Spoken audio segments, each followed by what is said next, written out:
चलिए दोस्तों, फटाफट बात कर लेते हैं खेसारी लाल यादव जी के आने वाले नए गाने के बारे में, जो कि ये गाना काफ़ी अच्छा है, बवाल गाना है। तो आज हम इसी गाने के बारे में बात करने वाले हैं इस वीडियो में, तो वीडियो को लास्ट तक देखते रहें। और जो लोग भोजपुरी बुढ़ हंगामा चैनल को अभी तक सब्सक्राइब नहीं किए हैं, वो लोग सब्सक्राइब कर लीजिए। चलिए वीडियो को शुरू करते हैं। नमस्कार दोस्तों, मैं हूँ सतीश। आज मैं जिस गाने के बारे में बात कर रहा हूँ, फाइनली ये गाना रिलीज होने जा रहा है। वो आगे बात करेंगे किस चैनल से रिलीज होगा, पहले गाने के बारे में बात कर लेते हैं।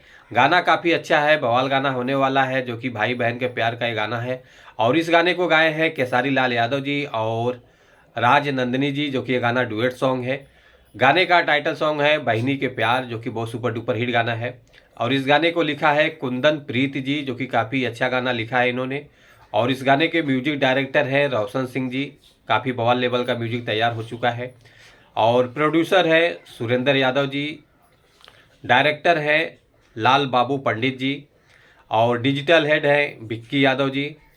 ये गाना रिलीज हो रहा है 1 अगस्त शुक्रवार सुबह 6 बजे रिलीज होगा सुर म्यूजिक चैनल से, जो कि काफ़ी अच्छा चैनल है। तो आप लोग तैयार हो जाइए इस गाने को देखने के लिए, सपोर्ट करने के लिए।